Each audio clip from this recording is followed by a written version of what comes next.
With this video, we will be doing how Kendrick Lamar destroying Drake's career. And if you want to help this channel and the content that we making, please help support our merchandise. The link is in the description. If you didn't hit the like button, make sure you hit the like button. Try and get the channel to grow. And the only way we're going to do this if you like, share, and comment on the content. So without further ado, let's get into the video. Let's go.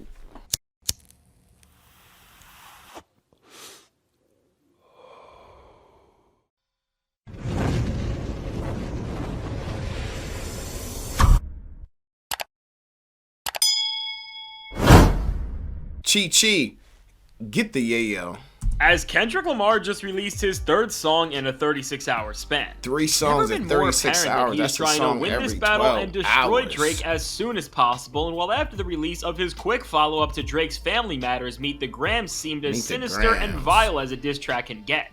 Kendrick has not stopped there, as with his latest diss record, Not Like Us. He's not just responding to some of the biggest claims and narratives that Drake tried to run with on his latest move in this beef, but after destroying Drake to his own family. Here he puts him on a platter to the entire music industry and specifically the people who have been arguably the most integral to his success. But before we can understand how Kendrick was able to attack Drake from yet another angle, we need to look at what Drake did to set up yet another diss from Lamar in the first place. Now on Family Matters, amongst many of the insane claims and accusations Drake threw Kendrick's direction, one of the ways he tried to shut down Kendrick's credibility to even be in this situation was by shouting out West Coast artists who he feels really represent the area and are about the life that is often portrayed in so much of the music from the region, and as Drake specifically highlights artists like Chris Brown and YG as being authentic West Coast artists where Kendrick is not. Just like Lamar has done over that bar, he wasn't comparing them to being artists. He was comparing them to being real bloods. He was saying Chris Brown a real blood, YG a real blood. Gang member. He was saying that Kendrick Lamar is not a real gang member is what he was trying to say. YG as being authentic West Coast artists where Kendrick is not. Just like Lamar has done over and over again. And nobody would say Kendrick Lamar is not a real West Coast artist. And say Chris Brown and YG is. If anything, it would be the other way around. People would say Kendrick's a real West Coast artist and Chris Brown and YG is not. Before it be said the other way. Being authentic West Coast artists where Kendrick is not. Just like Lamar has done over and over again in this feud. He uses Drake's claims and puts them right back in his face, as one of the first things you hear on this track is the one and only production tag from DJ Mustard. And as Mustard is the producer from the West Coast who has hands down put out the most hits over the last decade and has worked right alongside YG since they emerged on the scene. By hopping on a Mustard beat, Kendrick pretty much shuts down another attack from Drake without even opening his mouth, and beyond just the Mustard production. Kendrick takes his... I can see how he connected them dots, and I really didn't think about it on that level until he said it, which is dope. You know, Mustard and YG, they got 1, 2, maybe even 3 albums together. I'm not sure how many albums they got, but I know they got a couple albums together. So it would make sense that Kendrick would hop on a Mustard beat because that's YG mans, and he mentioned YG in the song. They're playing chess all around this table. Another attack from Drake without even opening his mouth, and beyond just the Mustard production. Kendrick takes his troll game up to another level as over this bouncy West Coast beat. Kendrick raps using the same type of flow and rhyme scheme patterns that are synonymous with Bay Area MCs like E40. So with all the musical optics... That's crazy. They got Terry Crews in this video. I seen an interview with Kendrick Lamar, and he was talking about how Terry Crews was the first person, one of the first people that reached out to him. When Terry Crews came up to him, he was surprised that Terry Crews even knew who he was, and Terry Crews was like, "Yeah, I know who you are. I'm a huge fan of yours." This is when Kendrick was on the come up, so it only made sense that when Kendrick Lamar really came on the come up, he put Terry Crews in the video, because he remembered when he was a nobody, and Terry Crews knew exactly who he was. That means a lot when you want to come up. Level is over this bouncy West Coast beat. Kendrick raps using the same type of flow and rhyme scheme patterns that are synonymous with Bay Area MCs like E40. So with all the musical optics set up here to throw Drake's words right back in his face. When it comes to Kendrick's performance, he has all the power to come at Drake in every single way that one possibly can, and we're not even a full 24 hours before this. He released a cut that between its writing and instrumental was genuinely horrifying and eerie because of how personal and layered it got. He takes a hard turn as he shows us firsthand how versatile he is as here. He is dissing Drake within the confines of a traditional West Coast banger, and when it comes to what Kendrick throws at, he wastes no time in this track getting right back to this lyrical annihilation that he has been pulling off throughout all of his recent releases, as he doesn't just mock the fact that Drake is on his last legs, but he comes at him through more shocking angles that don't just continue to push sentiments, but change the way we view Drake as a whole. Now to flex every... That's just a fact. After that, not like us record dropped, people was looking at Drake sideways. That's why when Drake dropped his song that he just dropped, The Heart Part 6, he had to clean a lot of that stuff up, or try to clean a lot of that stuff up, because everyone was looking at Drake sideways. It was all over the internet. Continue to push sentiments, but change the way we view Drake as a whole. Now to flex every single lyrical muscle he has, Kendrick makes this diss a lot more humorous in tone as opposed to the more vengeful anthems before it, and this indicates that Kendrick is both getting more confident in ending this beef once and for all, and also that he is just going complete Thanos mode by trying to diss Drake through every single pocket of his artistry, which I gotta give him more power for doing this, is in musical battles where the pressure is so high. Historically, even the most skilled MCs tend to rely on the styles that they know work, but Kendrick just keeps innovating on really how out-of-the-box diss tracks can be. Yeah. So when it comes to the... I agree with that 100 at 10%. The way Kendrick is coming out of my soulful beats, an Al Green sample, he's doing stuff no one ever even thought about doing in a battle, and the way that he's killing them surgically, no one's seen that coming on those type of beats, and he's just doing it. He's making it look easy, so I can understand why the guy said he's really building Kendrick confidence up, because every time Kendrick drops something, everyone's liking what Kendrick's doing right now, so I can understand it would definitely build your confidence up. Kendrick just keeps innovating on really how out-of-the-box diss tracks can be.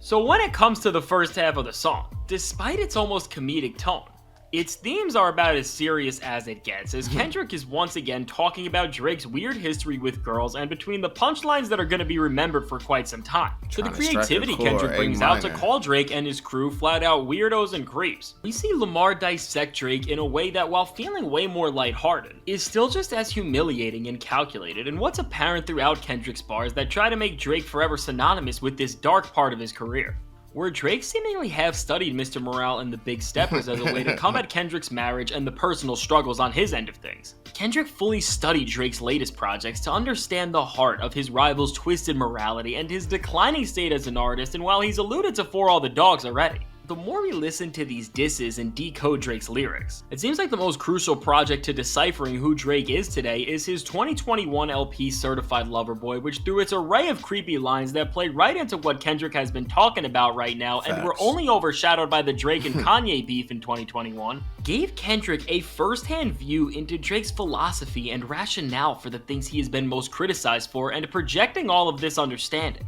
While Kendrick has said some insane things that definitely are supported by the same framework from this project, here, he just clowns the entire album's legacy right on its head, as he calls himself the Certified Boogeyman as a way to mock Drake and what he sees as his impending loss. And he doesn't stop here, as he flips the title again to say that Drake is something much worse than a certified lover boy, which I can't even say in this video. Now, the cover of the song builds on this sentiment as well, as it shows Drake's house, which is known as the Embassy, on what would be a certain list that everybody fears, and with 13 tags on the building.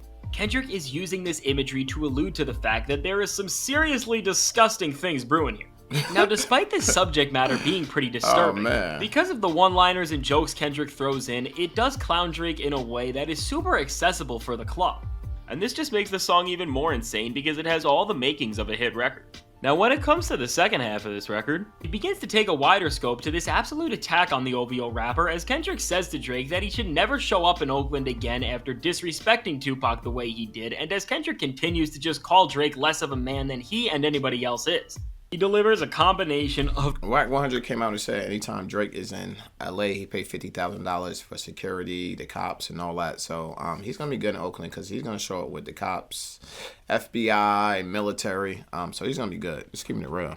Memorable punchlines and name drops that either tease him or just straight out hurt his image, with some major bars focusing on the fact that Drake betrayed his own mentor Lil Wayne as he went after his girl when he was locked up, and beyond this, Kendrick tells Drake the way he disses Serena Williams is a bad mistake, and if he keeps doing it, as she's from Compton, he will pay a price, and then taking... I think that was smart. You know, Drake and Serena used to date, and he said, yo, you can't be talking about Serena like that. She from the West Coast, and we don't play about nobody on the West Coast. At least the West Coast is showing unity. Other coasts, the Midwest, East Coast, down South, they're not showing unity. Like, California is definitely showing unity right now. Shouts out to them.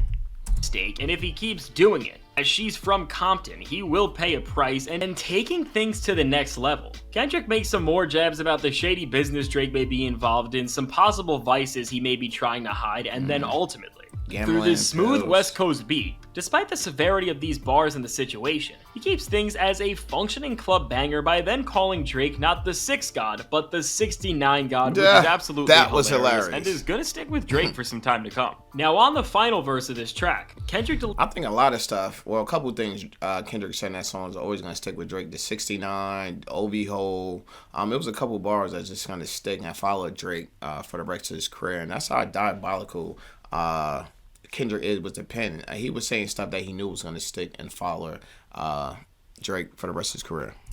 Delivers the nastiest set of bars on the entire song as he directly fires back to some of Drake's disses on Family Matters, as after Drake made some strange bars about the nature of Kendrick's music and called him a wannabe activist. Kendrick has used his intellect to give Drake a history lesson about the oppression he writes about, and specifically talks about how Atlanta was a place where many people that looked like him were taken advantage of and exploited. And fast forward to today, he brings things full circle by saying that Drake is doing the exact same thing now as over the years. He has used such people.